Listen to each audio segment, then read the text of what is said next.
Hi friends, welcome to my channel. ಇನ್ನು time ಆಗಲಿ 7 ಕಾಲಾಗಿದೆ. ಈಗ ವೀಡಿಯೋ ಸ್ಟಾರ್ಟ್ ಮಾಡ್ತಾಯಿದ್ದೀನಿ. ಇನ್ನು ಇವತ್ತು ಬಂದುಬಿಟ್ಟು ಹಾಗಲಕಾಯಿ ಸಾಂಬಾರು ಮಾಡೋಣ ಅಂತ ಹೇಳ್ಬಿಟ್ಟು ಹಾಗಲಕಾಯಿನ ಇದೆ ಹುಣಸೆ ಹುಳಿ ಇರುತ್ತಲ್ಲ, ಹುಣಸೆ ನೆನೆಸ್ಬಿಟ್ಟು ಸ್ವಲ್ಪ ಚೆನ್ನಾಗಿ ರಸ ಎಲ್ಲ ತೆಗೆದ್ಬಿಟ್ಟು ಅದರಲ್ಲಿ ಹಾಕಿ ಬೇಯಿಸ್ತಾ ಇದ್ದೀನಿ. ನಾವು ಮುಂಚೆಯಿಂದಲೂ ಇದೇ ಥರನೇ ಮಾಡೋದು. ನಮ್ಮ ಅಮ್ಮ ಕೂಡ ಇದೇ ಥರನೇ ಮಾಡ್ತಾಯಿದ್ರು. ಹಂಗಾಗಿ ನನಗೂ ಕೂಡ ಇದೇ ಥರನೇ ಅಭ್ಯಾಸ. ಇದಕ್ಕೆ ಒಂದು ಸ್ವಲ್ಪ ಉಪ್ಪು ಮತ್ತು ಸ್ವಲ್ಪ ಅರಿಶಿನ ಹಾಕ್ಕೊಂಡ್ಬಿಟ್ಟು ಚೆನ್ನಾಗಿ ಬೇಯಿಸ್ಕೋಬೇಕು. ಒಂದು 3/4% ಬೇಯಿಸ್ಕೋಬೇಕು ಇದರಲ್ಲಿ. ಆಮೇಲೆ ನಾವು ಖಾರ ಸಾಂಬಾರೆಲ್ಲ ಹಾಕಿರ್ತೀವಲ್ಲ, ಅದರಲ್ಲಿ ಒಂದು 1/4 ಭಾಗ ಬೇಯಿಸ್ಕೊಂಡ್ರೆ ಅಲ್ಲಿಗೆ ಸರಿ ಹೋಗುತ್ತೆ. ಈ ಥರ ಕಟ್ ಮಾಡ್ಕೊಂಡಿದ್ದೀನಿ. ನಾನು ರೌಂಡ್ ಶೇಪಲ್ಲಿ ಕಟ್ ಮಾಡ್ಕೋಬೋದು. ರೌಂಡ್ ಶೇಪಲ್ಲಿ ಕಟ್ ಮಾಡ್ಕೊಳ್ಳಲಿಲ್ಲ ಇವತ್ತು.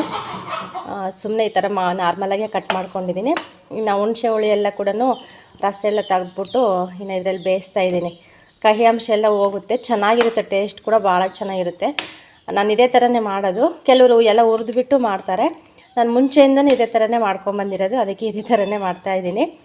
ಈ ಕಡೆ ಇಟ್ಟಿದ್ದೀನಿ, ಸ್ವಲ್ಪ ಬೇಯ್ಕೊಳ್ಳಿ ಅಂತ ಹೇಳ್ಬಿಟ್ಟು. ಇನ್ನು ಈ ಕಡೆ ಬಂದುಬಿಟ್ಟು ಸಾಂಬಾರಿಗೆಲ್ಲ ಜೋಡಿಸ್ಕೊಂಡಿದ್ದೀನಿ. ಇದಕ್ಕೆ ಮೇನಾಗಿ ಶೇಂಗಾ ಬೀಜನೇ ಬೇಕಲ್ಲ. ಇನ್ನು ಶೇಂಗಾ ಬೀಜ, ಒಂದು ಸ್ವಲ್ಪ ಅರಿಶಿನ ಮತ್ತು ಸಾಂಬಾರು ಪುಡಿ, ಖಾರದ ಪುಡಿ ಮತ್ತು ಒಂದು ಟೊಮೊಟೊ, ಚಿಕ್ಕದು ಈರುಳ್ಳಿ, ಕೊತ್ತಂಬರಿ ಸೊಪ್ಪು, ಸ್ವಲ್ಪ ಜೀರಿಗೆ ಇಷ್ಟ ಹಾಕಿದ್ದೀನಿ ಅಷ್ಟೇ. ಇನ್ನೇನು ಕೂಡ ಬೇರೆ ಹಾಕಿಲ್ಲ. ಕೆಲವರೆಲ್ಲ ಬೇರೆ ಬೇರೆ ಥರನೇ ಮಾಡ್ತಾಯಿರ್ತಾರೆ. ನಾವು ಬಂದುಬಿಟ್ಟು ಮುಂಚೆಯಿಂದ ಇದೇ ಥರನೇ ಮಾಡ್ಕೊಬಂದಿರೋದು. ಹಂಗಾಗಿ ಇಷ್ಟು ಜೋಡಿಸ್ಕೊಂಡಿದ್ದೀನಿ. ಇವಾಗೆಲ್ಲ ರುಬ್ಕೋಬೇಕು. ಇನ್ನು ಒಗ್ಗರಣೆಗೂ ಕೂಡ ಜೋಡಿಸ್ಕೊಂಡಿದ್ದೀನಿ. ಇನ್ನು ಕರಿಬೇವು ಹೋಗ್ಬಿಟ್ಟು ಕರಿಬೇವು ಕಿತ್ಕೊಬರ್ಬೇಕು, ಫ್ರೆಶ್ ಆಗಿರೋದು. ಇದು ರುಬ್ಕೊಂಡ್ಬಿಟ್ಟು ಮಾಡೋದು ತುಂಬ ಚೆನ್ನಾಗಿರುತ್ತೆ. ಆರೋಗ್ಯಕ್ಕೂ ಕೂಡ ಒಳ್ಳೆಯದು, ತಿನ್ಬೋದು, ಏನು ಪ್ರಾಬ್ಲಮ್ ಇಲ್ಲ. ಹಂಗಾಗಿ ಮಾಡೋಣ ಅಂತ ಹೇಳ್ಬಿಟ್ಟು ಇನ್ನು ರೆಡಿ ಮಾಡ್ಕೊಂಡಿದ್ದೀನಿ. ಮಾಡ್ಕೋಬೇಕು. ಕೆಲಸ ಕೂಡ ಎಲ್ಲ ಜಾಸ್ತಿನೇ ಇದೆ ಇವತ್ತಿನ. ಓಕೆ ಫ್ರೆಂಡ್ಸ್, ವಿಡಿಯೋ ಕಂಟಿನ್ಯೂ ಆಗ್ತಾ ಇರುತ್ತೆ, ನೋಡ್ಬಿಟ್ಟು ಸಪೋರ್ಟ್ ಮಾಡಿ. ಹಾಗೆ ನೀವು ಕೂಡ ಯಾವ ಥರ ಮಾಡ್ತೀರಿ ಅನ್ನೋದು ಕೂಡ ಆ ಕಮೆಂಟಲ್ಲಿ ತಿಳಿಸಿ ನನಗೆ. ನಾನಂತೂ ಇದೇ ಥರನೇ ಹಾಗಲಕಾಯಿ ಸಾಂಬಾರು ಮಾಡೋದು. ಯಾಕೆಂದರೆ ಕೆಲವು ರೆಸಿಪಿ ಕೇಳ್ತಾ ಇರ್ತೀರಾ, ತೋರಿಸಿ ಅಂತ ಹೇಳಿಬಿಟ್ಟು, ಅದಕ್ಕೋಸ್ಕರ ಹೇಳ್ತಾ ಇದ್ದೀನಿ ಅಷ್ಟೇ.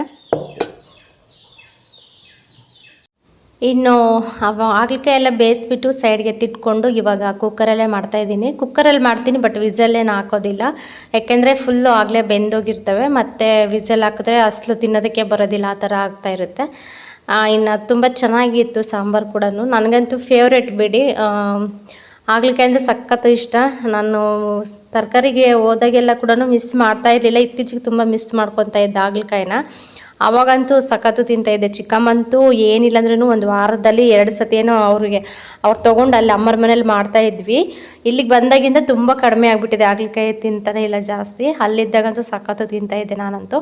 ಇನ್ನು ಚಪಾತಿಗಂತೂ ಇನ್ನೂ ತುಂಬ ಚೆನ್ನಾಗಿರುತ್ತೆ, ಚಪಾತಿಗೆ ಮುದ್ದೆಗೆಲ್ಲ ಕೂಡ. ಇನ್ನು ಸಿಂಪಲ್ಲಾಗೆ ಸಾಸಿವೆ, ಜೀರಿಗೆ, ಸ್ವಲ್ಪ ಕಡಲೆಬೇಳೆ ಜಾಸ್ತಿ ಹಾಕ್ಕೊಂಡೆ. ಯಾಕೆಂದರೆ ಬರೀ ಹಾಗಲಕಾಯಿ ಇರ್ತಾವಲ್ವ, ಹಾಗಲಕಾಯಿ ಪೀಸು, ಹಾಗಾಗಿ ಅದ್ರ ಜೊತೆಗೆ ಕಡಲೆಬೇಳೆ ಸಿಗ್ತಾಯಿದ್ರೆ ತುಂಬ ಚೆನ್ನಾಗಿರುತ್ತೆ. ಇನ್ನು ಕಡಲೆಬೇಳೆ ಮತ್ತು ಕರಿಬೇವು, ಈರುಳ್ಳಿ, ಟೊಮೊಟೊ ಎಲ್ಲ ಚೆನ್ನಾಗಿ ಫ್ರೈ ಮಾಡ್ಕೊಂಡ್ಬಿಟ್ಟು ಇನ್ನು ಇದೆಲ್ಲ ರುಬ್ಕೊಂಡಿರ್ತೀವಲ್ವ, ರುಬ್ಬಿದ್ದೆಲ್ಲ ಸ್ವಲ್ಪ ನೀರು ಹಾಕ್ತಾ ಇರೋ ಥರ ಮುಂಚೆನೇ ಎಲ್ಲ ಹಾಕ್ಬಿಟ್ಟು ಚೆನ್ನಾಗಿ ಹಸಿ ವಾಸನೆ ಹೋಗೋವರೆಗೂ ಸ್ವಲ್ಪ ನೀಟಾಗಿ ಮಿಕ್ಸ್ ಮಾಡ್ಕೋಬೇಕು. ಅದೆಲ್ಲ ಸ್ವಲ್ಪ ಒಂದು ಕುದಿ ಬಂದಮೇಲೆ ಆಮೇಲೆ ಮಿಕ್ಸಿ ಜಾರಲ್ಲಿ ಇನ್ನು ಖಾರ ಉಳಿದಿರುತ್ತಲ್ಲ, ಅದಕ್ಕೆ ಎಷ್ಟು ಬೇಕು ಅಷ್ಟೇ ನೀರು ಹಾಕ್ಕೊಂಬಿಟ್ಟು ಮಿಕ್ಸ್ ಮಾಡ್ಕೊಳ್ಳೋದೆ. ಮತ್ತು ಮುಂಚೆನೇ ನೀರು ಹಾಕ್ಬಿಟ್ರಂತೂ ಅದು ಆ ಸ್ಮೆಲ್ ಹೋಗೋದಿಲ್ಲ. ಹಂಗಾಗಿ ಮತ್ತು ಉಪ್ಪು ನೋಡೇ ಹಾಕ್ಕೋಬೇಕು. ಯಾಕೆಂದರೆ ನಾನು ಹಾಗಲಕಾಯಿಗೆ ಆಗಲೇ ಬೇಯಿಸೋದಕ್ಕೆ ಉಪ್ಪು ಹಾಕ್ಕೊಂಡಿದ್ದೆ. ಆಮೇಲೆ ತೀರಾ ಆಗಲಿಲ್ಲ ಅಂದರೆ ಇನ್ನೊಂದು ಸತಿ ಹಾಕ್ಕೊಳ್ಳೋಣ ಅಂತ ಹೇಳಿ ಸ್ವಲ್ಪನೇ ಉಪ್ಪು ಹಾಕಿದ್ದು. ಇನ್ನು ಉಪ್ಪು ಹಾಕ್ಬಿಟ್ಟು ಚೆನ್ನಾಗಿ ಒಂದು 2 ಕುದಿ ಬರೋವರೆಗೂ ಬಿಟ್ಟೆ. ಇನ್ನು ಸಾಂಬಾರು ಕೂಡ ಚೆನ್ನಾಗಿ ಕುದಿ ಬಂತು. ಆಮೇಲೆ ಇವಾಗ ಹಾಗಲಕಾಯಿ ಹಾಕ್ತಾಯಿದ್ದೀನಿ. ಫುಲ್ಲು ಕಹಿ ಅಂಶ ಎಲ್ಲ ಹಂಗೆ ಹುಣಸೆ ರಸದಲ್ಲಿ ಬೇಯಿಸಿರ್ತೀವಲ್ವ, ಅದರಲ್ಲೇ ಎಳ್ಕೊಂಡಿರುತ್ತೆ. ಚೆನ್ನಾಗಿರುತ್ತೆ ತಿನ್ನೋದಕ್ಕೂ ಕೂಡ. ಇನ್ನು ಹಾಗಲಕಾಯಿ ಎಲ್ಲ ಹಾಕ್ಕೊಂಬಿಟ್ಟು ಇನ್ನೊಂದು ಸತಿ ನೋಡ್ತಾ ಇರ್ತೀನಿ ಉಪ್ಪು ಏನಾದರೂ ಆಗಿದೆ ಅಂತೇಳ್ಬಿಟ್ಟು. ಇನ್ನು ಆಗಿಲ್ಲ ಅಂದರೆ ಮತ್ತೆ ನಾನು ಸ್ವಲ್ಪ ಉಪ್ಪು ಹಾಕ್ಕೊಂಡೆ. ಮತ್ತು ಇದಕ್ಕೆ ಒಂದು ಸ್ವಲ್ಪ ಬೆಲ್ಲ ಹಾಕ್ಕೋಬೇಕು. ಬೆಲ್ಲ ಹಾಕ್ಕೊಂಡ್ರೆ ತುಂಬ ಚೆನ್ನಾಗಿರುತ್ತೆ. ನಮ್ಮ ಮನೇಲಿ ತರಿಸಿರಲಿಲ್ಲ ಬೆಲ್ಲ, ಹಂಗಾಗಿ ಸಕ್ಕರೆನೇ ಸ್ವಲ್ಪ ಹಾಕಿದೆ, ಚೆನ್ನಾಗಿರುತ್ತೆ ಅಂತೇಳ್ಬಿಟ್ಟು. ಹೇಳ್ಬೇಕಂದ್ರೆ ಬೆಲ್ಲನೇ ಟೇಸ್ಟ್ ಸಿಗುತ್ತೆ ಸಕ್ಕರೆಗಿಂತ.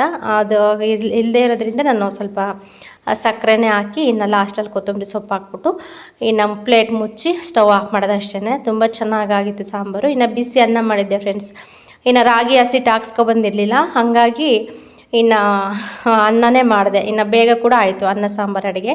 ಮುದ್ದೆ ಅದು ಇದಂದರೆ ಸ್ವಲ್ಪ ಟೈಮ್ ಹಿಡಿಯುತ್ತೆ. ಇನ್ನು ಅನ್ನ ಸಾಂಬಾರು ಅಂತಂದರೆ ಒಂದು ಕಡೆ ಸಾಂಬಾರು ಮಾಡಿಕೊಂಡು ಒಂದು ಕಡೆ ಅನ್ನಕ್ಕೆ ಇಟ್ಬಿಟ್ರೆ ಇನ್ನು ಬೇಗನೆ ಆಗುತ್ತೆ. ಇನ್ನು ಗುಂಡು ಕೂಡ ರೆಡಿ ಆಗಿರಲಿಲ್ಲ. ಅವನು ಕೂಡ ಅವ್ನ ಪಾಡಿಗೆ ಅವನು ಆಟ ಆಡ್ತಾ ಇದ್ದ.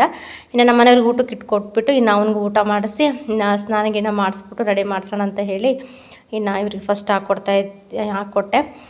ಇದು ಹೇಳ್ಬೇಕಂದ್ರೆ ನೈಟ್ ಮಾಡಿ ಬೆಳಗ್ಗೆ ಟೈಮ್ ತಿಂದರೆ ಇನ್ನೂ ತುಂಬ ಚೆನ್ನಾಗಿರುತ್ತೆ ಟೇಸ್ಟ್ ಬಂದುಬಿಟ್ಟು. ಹಾಯ್ ಫ್ರೆಂಡ್ಸ್, ಈಗ ಟೈಮ್ ಬಂದು 10:35 ಆಗಿದೆ.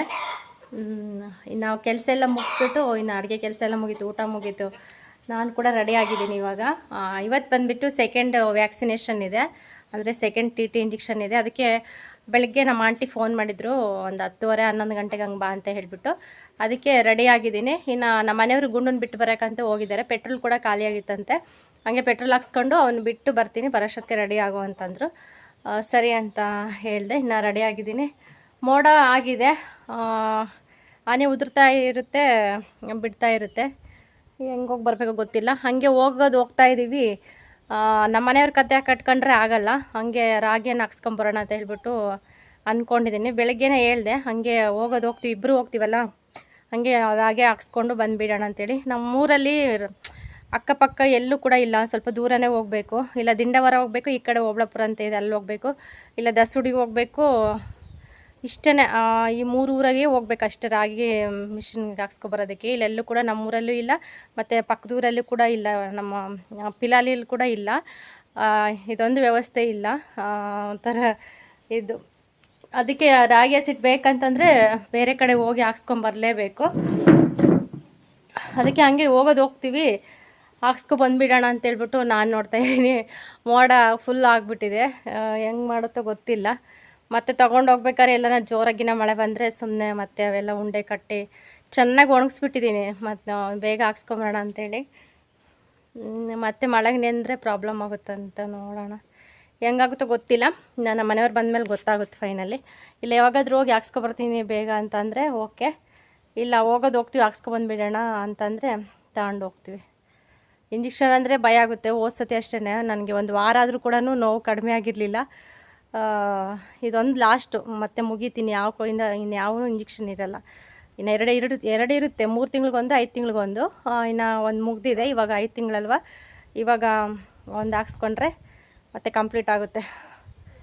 ಅದಕ್ಕೆ ಬೇಗ ಹಾಕ್ಸ್ಕೊಬಂದುಬಿಡೋಣ ಅಂತೇಳಿ. ಇನ್ನೂ ಒಂದು ವಾರ ಹಂಗೆ ಬಿಟ್ಬಿಟ್ಟು ಮತ್ತೆ ಹೋಗ್ಬೇಕು ಹಾಸ್ಪಿಟಲ್ಗೆ.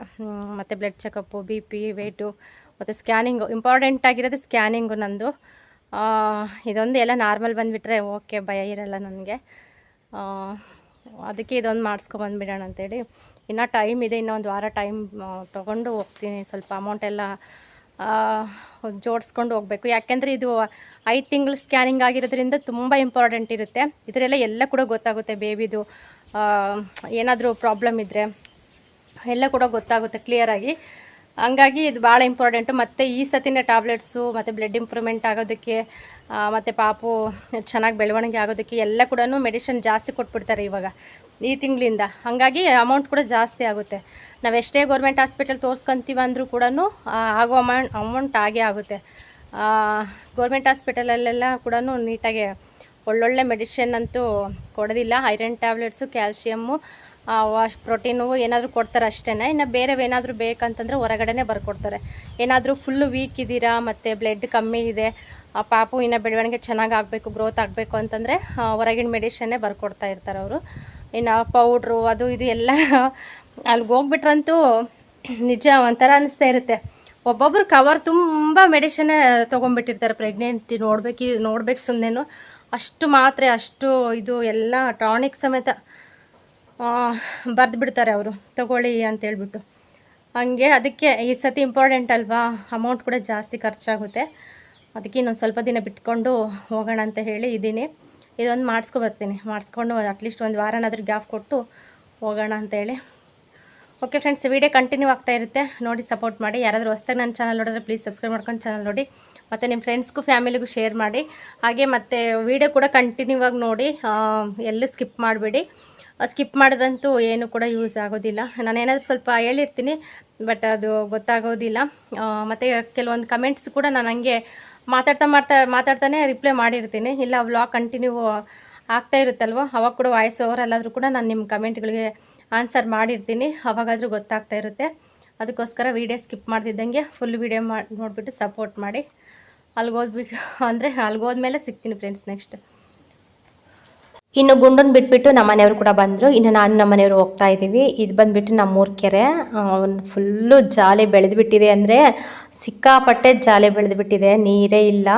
ನಾವು ಹೊಸ್ದಾಗಿ ಮದುವೆ ಆಗಿ ಬಂದಾಗ ಒಂದು ಸ್ವಲ್ಪ ಸ್ವಲ್ಪ ನೀರು ನೋಡಿದ್ದಷ್ಟೇ ಈ ಕೆರೆಯಲ್ಲಿ. 4 ವರ್ಷ 5 ವರ್ಷ ಆಯಿತು, ಅಸಲು ಮಳೆನೂ ಇಲ್ಲ ಸರಿಯಾಗಿ, ಕೆರೆಯಲ್ಲಿ ನೀರೇ ಇಲ್ಲ, ಫುಲ್ಲು ಜಾಲಿ ಬೆಳೆದುಬಿಟ್ಟಿದೆ.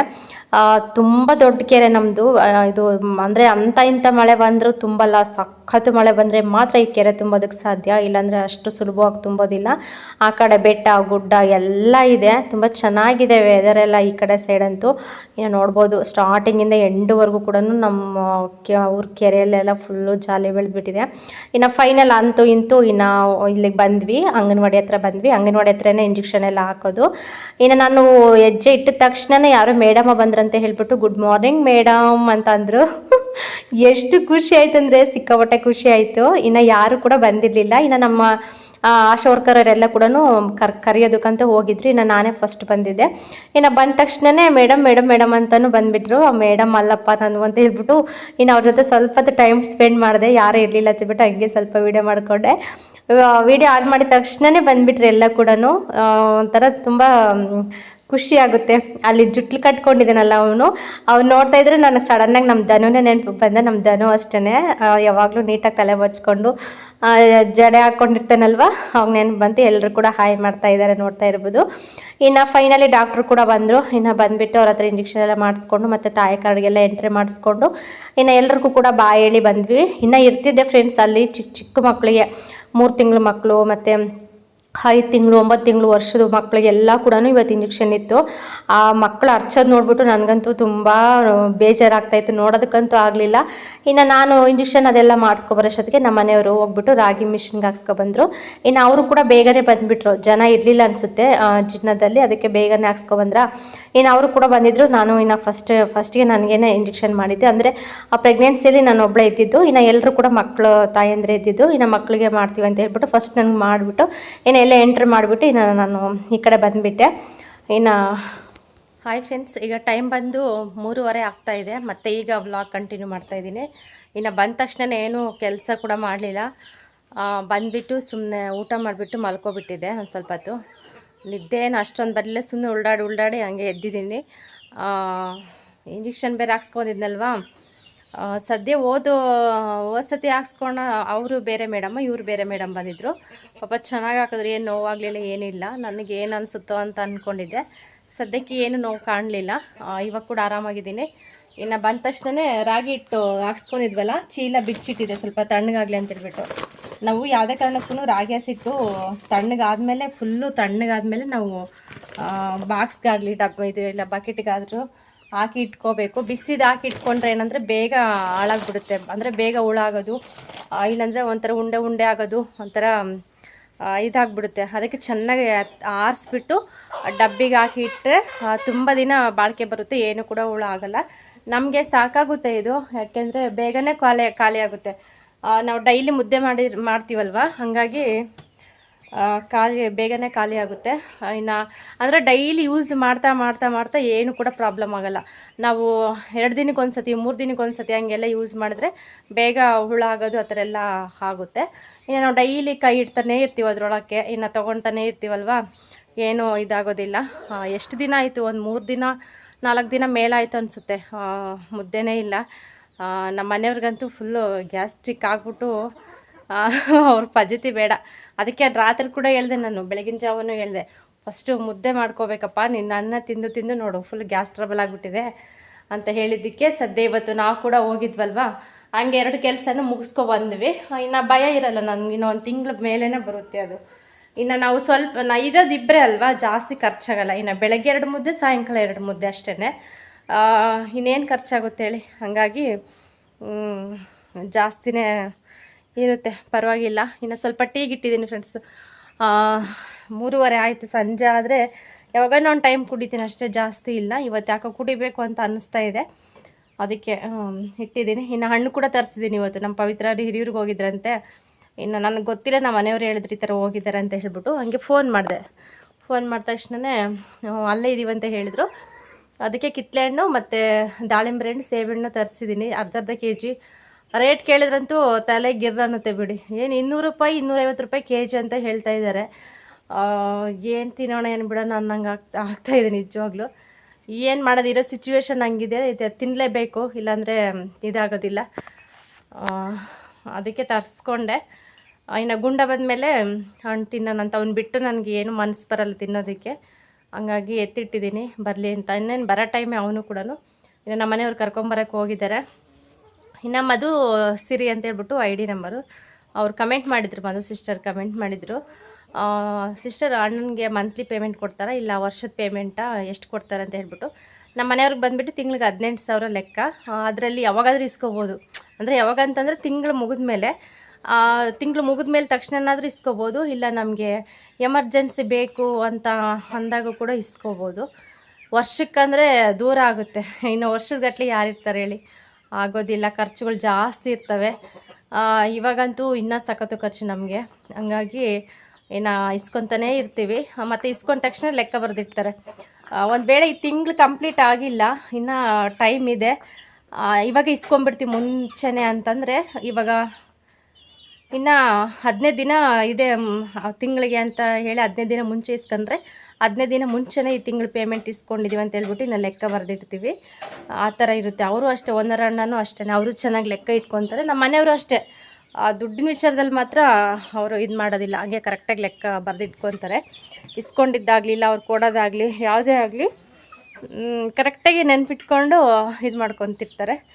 ಕಡಿಮೆನೇ, ಏನು ಮಾಡೋದು, ಜಾಸ್ತಿ ಮಾಡ್ತಾ ಇಲ್ಲ. ಇನ್ನು ಇವಾಗ ನಮಗೆ ಇರೋ ಇದರಲ್ಲಿ ಇನ್ನು ಏನು ಜಾಸ್ತಿ ಮಾಡ್ತಾರೆ ಅನ್ನಂಗೆ ಆಗುತ್ತೆ.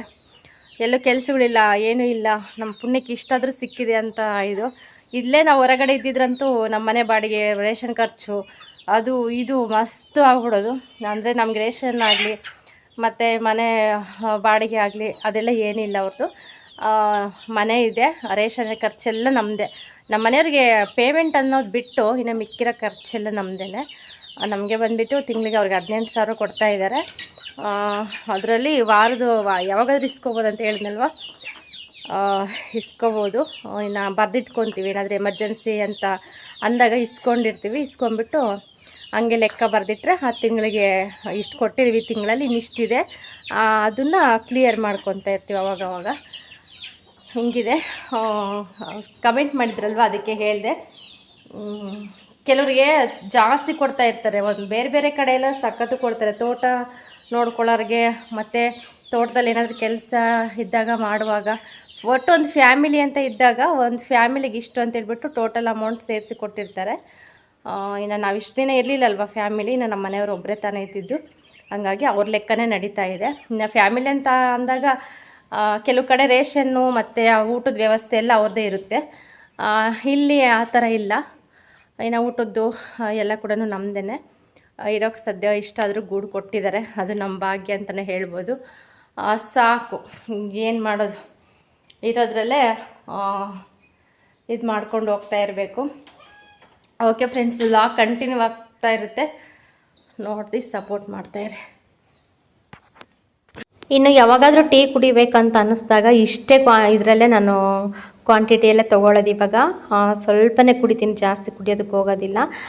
ಇನ್ನು ಅದು ಏನಂದರೆ ಅಭ್ಯಾಸ ಆಗಿಬಿಟ್ಟಿದೆ ಅಲ್ವಾ, ಬಿಡೋದಕ್ಕೆ ಆಗ್ತಾಯಿಲ್ಲ. ಹಂಗಂತ ಕೂಡ ಜಾಸ್ತಿ ಕೂಡ ಓವರಾಗಿ ನಾನು ಕುಡಿತಾ ಇಲ್ಲ, ಫುಲ್ಲು ಕಂಟ್ರೋಲ್ ಮಾಡ್ಕೊಬಿಟ್ಟಿದ್ದೀನಿ ಒಂದು ಸ್ವಲ್ಪ ದಿನ. ಇನ್ನು ಹೆಂಗಿದ್ರು ಕೂಡ ಬಾಣತನದಲ್ಲಿ ಕಾಫಿ ಟೀ ಕೊಡ್ತಾ ಇರ್ತಾರೆ, ಗಂಜಿ ಅದು ಇದು ಕೂಡ. ಇನ್ನು ಆವಾಗ ಕುಡಿಯೋದು ಇದ್ದಿದ್ದೆ ಅಂತೇಳ್ಬಿಟ್ಟು ಇವಾಗ ಮೇನ್ ಇಂಪಾರ್ಟೆಂಟ್ ಇವಾಗಲ್ವಾ, ಇವಾಗ ತುಂಬ ಕಡಿಮೆ ಮಾಡ್ತಾಯಿದ್ದೀನಿ.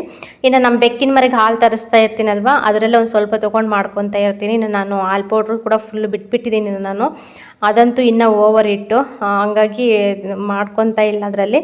ಇನ್ನು ಬೆಕ್ಕಿಗೆ ಸ್ವಲ್ಪ ಹಾಲು ತೊಗೊಂಬರ್ತಾರಲ್ವ, ಅದಕ್ಕೆ ಅನ್ನ ಹಾಲು ಕಲಸಿಟ್ಬಿಟ್ಟು ಅದರಲ್ಲಿ ಒಂದು ಸ್ವಲ್ಪ ತೊಗೊಂಡು ಮಾಡ್ಕೊತೀನಿ. ಇನ್ನು ನಮ್ಮ ಮನೆಯವರು ಅವರು ಕೂಡ ಸರಿಯಾಗಿ ಕುಡಿಯೋದಿಲ್ಲ, ಟೀ ಕಾಫಿ ಜಾಸ್ತಿ ಕುಡಿಯೋದಿಲ್ಲ ಅವರು. ಇನ್ನು ನಾನು ಒಬ್ಬಳಿಗೆ ಒಂದು ಸ್ವಲ್ಪ ಮಾಡ್ಕೊತೀನಿ. ಇನ್ನು ನಮ್ಮ ಬೆಕ್ಕಿನ ಮರಿ ಅಂತೂ ನಾನು ಸಖತ್ತು ಆಟ ಆಡಿಸುತ್ತೆ ಬಿಡಿ. ಹಿಂಗೆ ಕುತ್ಕೊಳಂಗಿಲ್ಲ, ಬಂದುಬಿಟ್ಟು ಕಾಲೆಲ್ಲ ಪರ್ಚೋದು ಮತ್ತು ಇದು ಒಂಥರ ಚೆಲ್ಲಾಟ ಆಡೋದು ಮಾಡ್ತಾನೆ ಇರುತ್ತೆ. ಇನ್ನು ಫೈನಲಿ ಕೆಲಸ ಎಲ್ಲ ಮುಗಿಸ್ಕೊಂಡು ಇನ್ನು ಅಪ್ಪ ಮಗ ಇಬ್ಬರು ಕೂಡ ಬಂದರು. ಇನ್ನು ಬಂದ ತಕ್ಷಣ ಇವತ್ತು ಅಡುಗೆ ಬಂದುಬಿಟ್ಟು ಮುದ್ದೆಗೆ ಇಟ್ಟಿದ್ದೀನಿ ಫ್ರೆಂಡ್ಸ್. ನಿಜವಾಗ್ಲೂ ತುಂಬ ದಿನ ಆಯಿತು ಮುದ್ದೆ ಮಿಸ್ ಮಾಡಿಕೊಂಡು. ಇನ್ನು ಆಗ್ಲಿಕಾಯಿ ಸಾಂಬಾರು ಇತ್ತಲ್ವ ಅದನ್ನ ಬಿಸಿ ಮಾಡಿಬಿಟ್ಟು ಇನ್ನು ಮುದ್ದೆಗೆ ಇಟ್ಟಿದ್ದೀನಿ. ಇಲ್ಲಿ ಬಂದುಬಿಟ್ಟು ಅತ್ತೆ ಸೊಪ್ಪು ಕೊಟ್ಟು ಕಳಿಸಿದ್ರು. ಇನ್ನು ಒಂದು ಸ್ವಲ್ಪ ತೊಗೊಂಡು ಅದರಲ್ಲಿ ಒಂದೇ ಒಂದು ಚಿಕ್ಕದು ಈರುಳ್ಳಿ ಮತ್ತು ಒಣಮೆಣ್ಸಿನ್ಕಾಯಿ, ಒಂದು ಸ್ವಲ್ಪ ಸಾಸಿವೆ ಜೀರಿಗೆ ಮತ್ತು ಸೊಪ್ಪು, ಉಪ್ಪು, ಒಂದು ಸ್ವಲ್ಪ ಎಣ್ಣೆ ಹಾಕ್ಬಿಟ್ಟು ಇಷ್ಟು ಫ್ರೈ ಮಾಡ್ಕೊತಾ ಇದ್ದೀನಿ. ನನಗೊಬ್ಬಳಿಗೆ ಏನೇ ಇದು ಒಂದು ಸ್ವಲ್ಪ ಕಾಯಿ ತುರಿ ಇತ್ತು, ಕಾಯಿ ತುರಿ ಕೂಡ ಹಾಕ್ಕೊಂಡಿದ್ದೀನಿ. ನಮ್ಮ ಮನೆಯವ್ರಿಗೆ ಈ ಥರ ಮಾಡಿದ್ರೆ ಅವ್ರಿಗೆ ಅಷ್ಟು ಇಷ್ಟಪಟ್ಟು ತಿನ್ನಲ್ಲ, ಹಂಗಾಗಿ ನನಗೋಸ್ಕರ ನಾನು ಮಾಡ್ಕೊತಾ ಇದ್ದೀನಿ. ಇನ್ನು ಸೈಡ್ಸಿಗೆ ಚೆನ್ನಾಗಿರುತ್ತೆ ಮುದ್ದೆಗಂತ ಹೇಳಿಬಿಟ್ಟು ತಿನ್ನಬೇಕು. ಸೊಪ್ಪು ಅದೆಲ್ಲ ತಿಂದ್ರೇ ಇನ್ನು ಆರೋಗ್ಯ ಚೆನ್ನಾಗಿರುತ್ತೆ. ಹಾಗಾಗಿ ನಾನು ಮುದ್ದೆ ಕೂಡ ಇಟ್ಟಿದ್ದೀನಿ. ಇನ್ನು ರಾಗಿ ಹಿಟ್ಟೆಲ್ಲ ಕೂಡ ಫುಲ್ಲು ತಣ್ಣಗಾಗಿತ್ತು. ಅದನ್ನು ಬಾಕ್ಸ್ಗೆ ಹಾಕೋಣ ಅಂತಂದರೆ ಬಿಡು ನಾಳೆಗಿನ ಎಲ್ಲ ಜಡಿ ಇಟ್ಬಿಟ್ಟು ನೀಟಾಗಿ ಇನ್ನೊಂದು ಬಾಕ್ಸ್ ತೊಗೊಂಡು ತೊಳೆದ್ಬಿಟ್ಟು ಇಡೋಣ ಅಂತೇಳ್ಬಿಟ್ಟು ಚೀಲ ಕೂಡ ಅಲ್ಲೇ ಇಟ್ಟಿದ್ದೆ. ಇನ್ನು ಮಳೆ ಅಂತೂ ಸುಮ್ಮನೆ ಬರೋದು ಹೋಗೋದು ಆ ಥರ ಎಲ್ಲ ಮಾಡ್ತಾಯಿದೆ. ಇನ್ನು ನಮ್ಮದು ಕೆಲಸ ಎಲ್ಲ ಮುಗೀತು ಫ್ರೆಂಡ್ಸ್. ಇನ್ನು ಊಟ ಎಲ್ಲ ಮಾಡಿ ಇನ್ನು ಪಾತ್ರೆ ಅಂತೂ ಜಾಸ್ತಿದು, ಪಾತ್ರೆ ಎಲ್ಲ ತೊಳೆದು ಕ್ಲೀನ್ ಮಾಡಿ ಇಟ್ಬಿಟ್ಟಿದ್ದೀನಿ. ಇನ್ನು ಮತ್ತೆ ಬೆಳಗ್ಗೆಗೆ ಟೆನ್ಷನ್ ಇರೋದಿಲ್ಲ ಅಂತೇಳ್ಬಿಟ್ಟು ಇನ್ನು ಟೈಮ್ ಕೂಡ ಇತ್ತಲ್ವ, ಬೇಗ ಹೋಗೋಣ ಮನೆ ಹತ್ರ ಅಂತ ಹೇಳಿ ಇನ್ನು ಕೆಲಸ ಎಲ್ಲ ಮುಗಿಸ್ಕೊಂಡೆ. ನಮ್ಮದು ಕರೆಂಟೇ ಇರಲಿಲ್ಲ, ತುಂಬ ಹೊತ್ತು ಹೋಗಿತ್ತು ಕರೆಂಟು. ಇನ್ನು ನಾಯಿ ಮರಿಗೆ ಅನ್ನಕ್ಕೆ ಇಟ್ಟಿದ್ದೆ, ನಾಯಿಗೆ ಅನ್ನ ಮಾಡಿ ಇಟ್ಟು ಹೋಗೋಣ ಅಂತ ಹೇಳ್ಬಿಟ್ಟು ಅದಕ್ಕೂ ಕೂಡ ಅನ್ನ ಇಟ್ಟಿದ್ದೀನಿ. ಅದೇ ಸ್ವಲ್ಪ ಲೇಟ್ ಆಯಿತು ನನಗೆ ಅನ್ನ ಆಗೋಷ್ಟೊತ್ತಿಗೆ. ಇನ್ನು ನಮ್ಮ ಕುಕ್ಕರಲ್ಲೇ ಇಟ್ಟಿದ್ವಿ, ಬೇಗ ವಿಸಲ್ ಬರುತ್ತೆ, ಅದು ಸ್ವಲ್ಪ ಲೇಟ್ ಆಗುತ್ತೆ ಅಂತ ಹೇಳ್ಬಿಟ್ಟು ಕುಕ್ಕರಲ್ಲೇ ಅನ್ನಕ್ಕೆ ಇಟ್ಟಿದ್ದೆ. ಇನ್ನು ನಮ್ಮ ಮನೆಯವರು ಗುಂಡ ಆರಾಮಾಗಿ ಫೋನ್ ನೋಡಿಕೊಂಡು ಇನ್ನು ಸುಮ್ಮನೆ ಉಳ್ಕೊಂಡಿದ್ರು. ಇನ್ನು ನಾನು ಅಷ್ಟೇ ಕೆಲಸ ಎಲ್ಲ ಮುಗಿಸ್ಕೊಂಡು ಇನ್ನು ಬೇಗ ಹೊರಡೋಣ ಅಂತ ಹೇಳಿಬಿಟ್ಟು ಇನ್ನು ಅನ್ನ ಒಂದು ಆಗಲಿ ಅಂತ ಹೇಳ್ಬಿಟ್ಟು ವೆಯ್ಟ್ ಮಾಡ್ತಾಯಿದ್ದೀನಿ. ನಮ್ದು ಇದು ಸ್ಟವ್ ಬಂದುಬಿಟ್ಟು ತುಂಬ ಸ್ಲೋವಾಗಿ ಉರಿತೈತೆ, ಫಾಸ್ಟಾಗಿ ಉರಿಯೋದಿಲ್ಲ ಇದು. ಮತ್ತು ಬೇರೆ ಸ್ಟವ್ಗಳ ಥರ ಇದು ಫಾಸ್ಟಾಗಿ ಅಡುಗೆ ಆಗೋದು ಅದೆಲ್ಲ ಆಗೋಲ್ಲ, ತುಂಬ ಟೈಮ್ ತೊಗೊಳುತ್ತೆ ಇದು. ಸಖತ್ತು ಸ್ಲೋಗೆ ಉರಿತಾ ಇರುತ್ತೆ, ಅದಕ್ಕೆ ಸ್ವಲ್ಪ ಲೇಟ್ ಆಗುತ್ತೆ ನನಗೆ ಅಡುಗೆ ಕೆಲಸ ಆಗಲಿ ಬೇರೆ ಕೆಲಸ ಆಗಲಿ. ಇನ್ನು ಬರ್ತಾ ಇನ್ನೂ ಜೋರಾಯಿತು ಮಳೆ. ಇನ್ನು ಫುಲ್ಲು ಗಾಳಿ ಅಂದರೆ ಇನ್ನು ಸಿಕ್ಕಾಪಟ್ಟೆ ಗಾಳಿ. ಇನ್ನು ನಮ್ಮ ಗುಂಡನ ಕತೆ ಕೇಳ್ತೀರಾ, ಅವನಿಗೆ ಮಳೆ ಅಂದ್ರೇ ತುಂಬ ಇಷ್ಟ, ನೀರಂದರೆ ಇನ್ನೂ ಸಖತ್ತು ಇಷ್ಟ. ಇನ್ನು ಬಂದುಬಿಟ್ಟ ಜೋರಾಗಿ, ಯಾವಾಗ ಮಳೆ ಸ್ಟಾರ್ಟ್ ಆಯಿತೋ ಇನ್ನು ಶೀಟ್ ಗೊತ್ತಲ್ವ, ಇನ್ನು ರಪ್ಪ ಅಂತ ಸೌಂಡ್ ಬರ್ತಾನೇ ಇರುತ್ತೆ. ಇನ್ನು ಹಂಗಾಗಿ ಒಳಗಡೆ ಇದ್ದವನು ಇನ್ನು ಹೊರಗಡೆ ಓಡಿ ಬಂದುಬಿಟ್ಟು ಇನ್ನು ಮಳೆ ಜೊತೆ ಆಟ ಆಡ್ತಾ ಇದ್ದ, ಬೇಡ ಬಾಪ ಮಳೆ ನೆನೆಬಾರ್ದಂತ ಹೇಳಿಬಿಟ್ಟು ಇನ್ನು ಒಳಗಡೆ ಕಳಿಸ್ದೆ. ಹಿಂಗೆ ಒಳಗೆ ಹೋಗೋದು ಹೊರಗೆ ಬರೋದು ಹಂಗೆಲ್ಲ ಮಾಡ್ತಾಯಿದ್ದೆ. ಮಕ್ಳಿಗೆ ಅಂದ್ರೇ ಖುಷಿನ, ದೊಡ್ಡವ್ರಿಗೆ ಖುಷಿ ಅಂದರೆ ಮಕ್ಕಳಿಗೆ ಬಿಡ್ತೀರಾ, ಸಖತ್ತು ಇಷ್ಟಪಡ್ತಾನೆ ಮಳೆ ಅಂದರೆ, ಆದರೆ ಜಾಸ್ತಿ ಬಿಡೋದಿಲ್ಲ ಯಾಕೆ ಬೇಕಂತ. ಓಕೆ ಫ್ರೆಂಡ್ಸ್, ಸಿಗೋಣ ನೆಕ್ಸ್ಟ್